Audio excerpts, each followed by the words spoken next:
Tailbands of typhoon hail rake Okino Atoll. The Roll 2 tent shivers as lights stutter. Then the emergency strips crawl back to life. Ava Mercer moves between cots. Palm to a salad bag. Counting. Staff Sergeant Troy Maddox mutters a joke that lands crooked. She smiles anyway and notes what is running low. At the comms table, Petty Officer Second Class Lena Park leans over a handset, catching encrypted bursts on the wrong band. The timing off. Rain needles the canvas. Generators sulk in salt air. First Lieutenant Cole Ramirez steps in, damp and steady, and says amber posture. Stay inside. Keep heads low. Dr. Howard Lang checks a dressing and nods without looking up. The tent's quiet changes shape. Ava feels it settle in her ribs. When the weather begins to breathe hard, the real question is not if, but when, the storm will turn, and people will turn with it. The boat noses through chop, and Marines funnel 3 soaked survivors toward the Roll 2.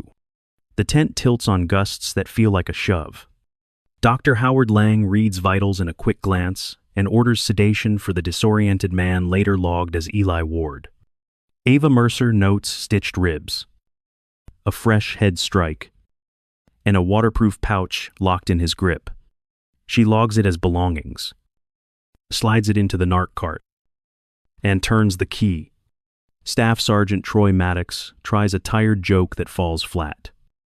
She gives him half a smile and moves on as the generator coughs back to a grudging hum. Petty Officer Second Class Lena Park hears encrypted bursts on the wrong band. The timing is wrong too.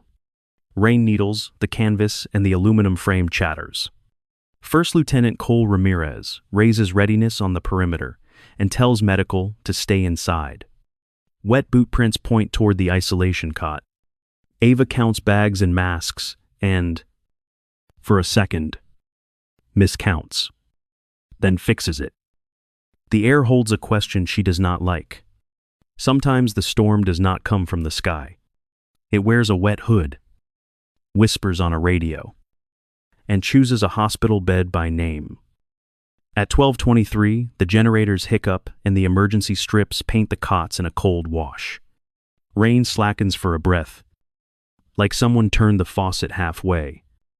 Then the cable run by the north seawall dies, and that side of the Roll 2 folds into shadow. A short dull pop outside brings glare and pressure without shrapnel. A flashbang, and voices push through the entry, telling everyone down and hands where they can see. First Lieutenant Cole Ramirez calls over the net that unknowns breach near the seawall, and elements are inside the wire. Ava Mercer. Maps exits. Cover. And which patients can move. Then curses herself for almost skipping a row, and starts again. Petty Officer Second Class Lena Park shoulders the battery pack and kills the strips as the canvas bends under wind. Dr. Howard Lang steadies a shaking hand and keeps his tone even. Marines outside shift from amber to red, while medical stays unarmed unless authorized. The aid station has flipped from relief to contested ground. And Ava chooses vigilance over the easier lie that this will pass. No one wants to pick between kindness and survival, and a wet night sometimes makes you choose before you can think. Rafe Navarro shoves staff and walking wounded into the main bay. A wet photograph in his hand and a name in his mouth. Eli Ward. Dr. Howard Lang steps forward with calm rules and gets knocked sideways. The rifle butt, leaving a red smear that spreads under a cot. The tent shudders on the next gust. A nervous raider rakes faces with his muzzle, and Ava Mercer edges toward the heavy storage rack. Tape grips her palm. The maintenance bar lifts clean. She breaks the jittering arc of his fear, and he drops. The fallen rifle skidding toward a puddle before her hand stops it from clattering across the floor. The second jittery gunman jerks toward her. Controlled fire at close distance. Tight and spare. And he folds near a lantern that gutters to a thin tremble. Canvas pops with incoming rounds. Ava keeps moving along the racks, treating steel frames as angles, not armor. Shots stitch the panels where she was, one heartbeat before. Rafe drags a hostage toward the entry. He promises an example loud enough to carry through the rain. Ava does not answer him. She does something simpler. "Lights out," she says. And Petty Officer Second Class Lena Park kicks the battery pack dark. The tent goes ocean black. Barrel flashes, strobe, like broken lightning. Then nothing. Wet breath.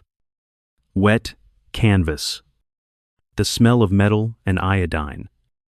Ava pushes through the flap into rain and finds the next angle where the generators rattle. First, Lieutenant Cole Ramirez keeps his Marines from crowding her lines. "Hold your lanes." His voice cuts through the net. Outside. The seawall gap spits spray and grit. Inside, someone sobs into a pillow to keep the sound from carrying. A magazine lies half submerged on the floor like a drowned fish. Ava clocks it and steps past. Rafe fires blind toward the bays, dragging his hostage against the entry pole. He wants attention. He gets silence. The dark belongs to whoever understands it. And tonight, it belongs to the woman who refuses to stand still long enough to be named. She moves between shadows and rainwash, feeling the weight of every breath left in the tent. Blood threads along the vinyl, then disappears under a cot leg. Some skills never leave you. They just wait for a small password. And tonight, that word was lights out. Barrel smoke thins in the gusts. The lantern dies completely. Outside, the Marines trade short bursts with shapes at the seawall and try not to chase the flashes. Inside, the floor keeps its slippery secrets. The power dynamic has already turned over. One sentence did more work than any weapon in the room. She climbs the container stack by the generator shelter. A maintenance ladder slick with rain and sea film. The lip of corrugate is not a tower. Only a hard place to lay a rib cage and listen for wind. Gusts shove hard. Salt spray needles her scrubs. Far below, 5 flashlights rake the runway, wash and jitter along shallow rivers that run toward the seawall breach. One heavier gun lays discipline bursts, the sound rounded by water. And Marines hug what cover exists near the gap as suppression walks the puddles. Ava Mercer settles behind the edge and sights by feel and weather, counting the stutters between gusts. The brief steadies. When crosswind drops a shoulder, the man throwing hand signals steps to point his team, and she lifts on the beat that leaves his chest unguarded. His light tumbles into runoff and spins away. She shifts along the lip, palms slipping once on algae she did not see, and resets before anyone can mark where she was. The belt fed sputters again. Tracer burns flat in the crosswind, then fizzles against water. She times the rhythm through gusts and spray. First, Lieutenant Cole Ramirez stays on the net, keeping his Marines from climbing into her angle. "Hold your lanes." The words are simple and correct. Ava changes position again because height gives you sight and also paints you for anyone with patience. She keeps it moving. She hears the heavier gun search and miss. Search and miss. And then the gap she has been waiting for opens the width of a breath. After, the bursts thin, and the last flashlight backs off toward scrub. A cargo container built for freight has become a crow's nest by accident. And that accident tilts the fight. Labels carry strange power. And Sniper is one of those names that cracks a line of men before the next shot even leaves. She breathes, shallow, counts brass skittering into a seam and vanishing, and tells herself to keep the fear small enough to carry. The dark up here is thinner, the wind louder, but control belongs to the defender who remembers to move. The raider hauls Staff Sergeant Troy Maddox into the open runoff, a pistol tight to his head while wind shoves rain sideways. The kid's voice wobbles as he calls for the shooter to show. Tent flags snap and flatten, then snap again. Ava Mercer steadies on the improvised height by the generator shelter. She watches breath fog slide off the hostage's mouth and lose shape in the gust. For a second, she almost rushes it. Then she breathes once and lets the weather do what it always does. Rise and fall. The heavier gun toward the breach tries to paint the perimeter with suppression, but the rhythm stutters and leaves a clean beat. She chooses on that beat. The pistol drops unfired into a shallow puddle and spins on its side. A Marine elbow crawls through the water shine and hooks Maddox by the sleeve, pulling him under the flap. No one cheers. Everyone listens. The tent holds its breath, then takes a small one. Petty Officer Second Class Lena Park murmurs into the handset and keeps the net steady. Dr. Howard Lang kneels where the floor is least flooded and checks for bleeding with hands that do not shake. Ava shifts along the corrugated lip because staying still is an invitation. She feels grit under her palm and wipes it on her scrubs. Control is thin at this height, and still it is enough. Saving a life is rarely cinematic. Most of the time, it sounds like one more breath and a shaky thank you. With the leader down, the raiders fracture. 2 settle into the scrub by the seawall where spray jumps the rocks. Another slides along the tent line, hunting for the shape that took their night away. Ava Mercer drops from the container height and moves like the rain does. Quick. Then still. Her knees bark against wet gravel. She ignores it and watches the loner skim the edges of puddles to keep noise down. Hears his breath steady, then hitch. The generator shelter throws a block of shadow across his path. At the corner, his light lifts and finds her at 15 feet. For a beat, both bodies lock on each other. She fires first. The echo rides the wind toward the runway and is gone. She is already moving before it fades. Calves burning as she cuts behind the shelter and into the alley of stacked pallets. The last 2 start to work smarter. One lays suppressing fire from the scrub. Short lines that keep Marines off the gap. The other edges toward the supply entrance, using the flaps and pole as reference points. Ava slows her breathing and lets the mover come. The flap bulges. An outline writes itself against the lighter rain, and she ends it clean. She wants to step forward, then stops. The scrub gunner is still out there, quick to punish a mistake. He breaks from cover and then buckles to his knees. His weapon is already on the ground. His palms are up. He begs to live. Voice ragged and young. Ava keeps him in her sights until First Lieutenant Cole Ramirez reaches her with a stack of flex cuffs. Petty Officer Second Class Lena Park holds a pistol that shakes, knuckles white, and a radio handset that stays calm in her other hand. Dr. Howard Lang moves to whoever is breathing. No one has to tell him where to go. Inside, the wire has become a place of choices and not just threats. Ava nods at Cole and steps back so the cuffs can close. There is no triumph in it. Only a perimeter tightening one more ring. Mercy in a storm is not softness. It is a harder kind of discipline than pulling a trigger. Rain threads off the generator roof like strings. A medical blanket rides up over a fallen rifle. A gloved hand finds a pulse on a man who is not her enemy anymore. For a second, her boot slips on algae and she catches herself against the pallet stack. She tells her hands to be steady, and they obey. The fight outside thins to scattered shouts and the slap of rain against canvas. A silent figure slides past the storage pallet toward the rear flap. Feet careful on the wet vinyl. Ava Mercer cuts through the dark by memory and generator hum. Into the isolation bay, where Eli Ward lies sedated. Monitor steady and indifferent.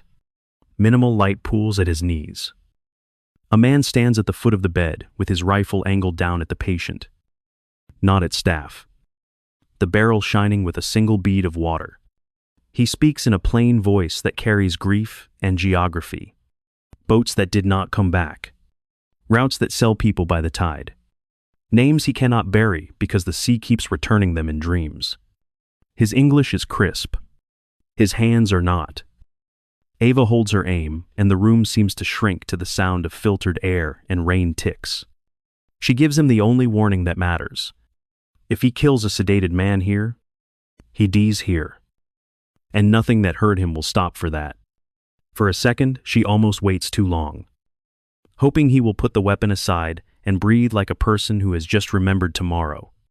His jaw tightens instead. His finger moves in the smallest way a body can move and still carry intent. She chooses the harder mercy and ends him before the press becomes a shot. Dr. Howard Lang exhales as if he has been holding breath since the power flickered. He steps in, gloved fingers to Eli's pulse, eyes steady and careful. The monitor keeps its calm rhythm.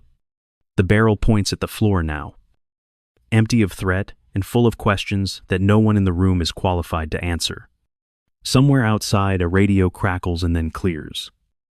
Ava feels the drawer key against her chest tap once on its lanyard as she turns. The waterproof pouch in her locked cart weighs on her like metal she is not carrying. She hates how right the warning was and how final the choice had to be. Justice can cut both ways. And tonight, Ava had to hold the sharper side. A drop of rain slides off the muzzle and darkens the sheet.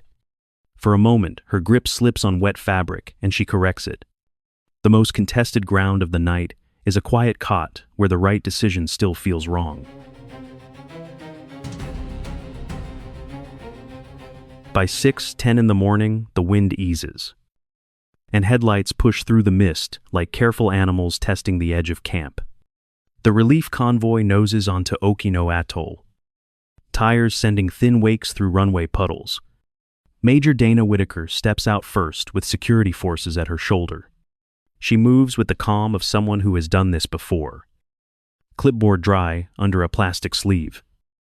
Voice level without needing to be loud. Marines sweep the seawall in pairs and call clear on points that drew fire in the night. Medics work the cots like a practiced rhythm. Triage cards flipped. Vitals checked. Shoulders squeezed once before they move on. First, Lieutenant Cole Ramirez briefs in plain language. 9 hostile dead. 1 detainee secure. Civilian stable. Staff rattled, but standing. He lifts his chin toward the breach and explains how the waterline hid angles. He does not dress it up. He does not need to. Major Whitaker notes the count without flinching and turns to the perimeter questions that decide what happens next. Ava Mercer sits on a case of IV fluids with a rifle across her knees. She keeps it there until the perimeter feels like a circle again instead of a guess. Her fingers have gone stiff in the morning chill, and she rubs life back into them. Dr. Howard Lang approaches with gauze and a question in his eyes that she hears but lets pass for a moment. He tapes her shoulder where a graze woke up with the daylight, then hands her water and waits for her to drink. She does, and only then stands and hands the rifle to Cole. For a second, she almost says, "Keep it close." She stops, nods instead, and steps aside. The debrief unfolds at a folding table under soft light. Major Whitaker asks channels, ranges, positions. Ava answers spare and factual. She keeps commentary out and leaves anything she did not see in the column called unknown. Lena Park brings the waterproof pouch, and a small shiver runs through the cluster of people when the saltproof ledger opens. Coordinates. Names. Sums that do not belong on an aid station inventory. Lena maps the highlighted radio bursts to times in the ledger, and the room understands what the night really was. Not a random storm theft. A pickup window that crashed into people who were trying to keep other people alive. Eli Ward lies 2 rows over, still sedated. For this morning, he is a patient only. No one makes him anything else yet. The detainee asks for water. Ava brings it in a paper cup and sets it so the cuffed hands can reach. She does not offer a speech. He does not look up. Morning balances the books. Bullets and breaths both. But it never asks what you paid inside to make the math work. Pale sunlight turns wet canvas to tarnished silver. A clipboard carries dots of rain and no blood. The ledger pages refuse to smudge while a red lens lamp hums. Offshore. Rotors thump somewhere beyond the mist. Steady and indifferent. 2 days after the fight, the patch kits seal the canvas scars, and fresh Marines stack gabions along the seawall gap. The generator drones like a tired animal that refuses to lie down. A landing craft, utility noses in at first light, with pallets of fluids and a small pouch of paperwork that carries her name. Transfer to Yokota for stabilization duty. Worded in cool office, politesse about skills and temperament. Ava Mercer reads it once and feels the weight slide to a new shoulder rather than off her back. Dr. Howard Lang finds her by the seawall before dawn. He says the unit is afraid of losing her to what she used to be. She says the ease of it scared her too. They stand with that truth for a few seconds and let the surf say the rest. First, Lieutenant Cole Ramirez carries her duffel to the flight line. He does not offer advice. The way his hand tightens on the strap reads as respect and witness.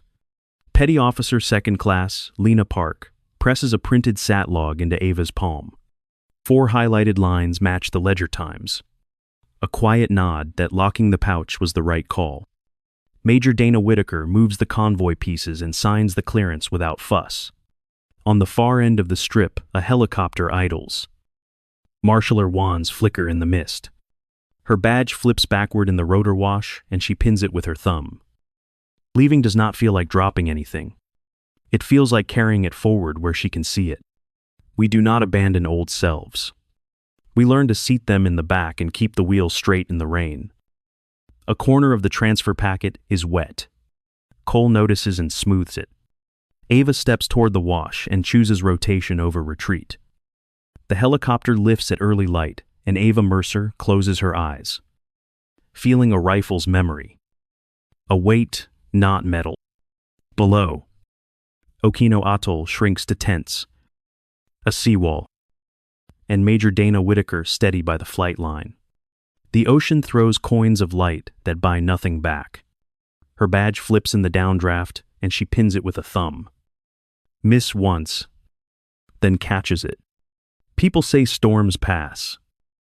The truer thing is, some storms take up a room inside you. And sometimes that is what helps you hold off the next one.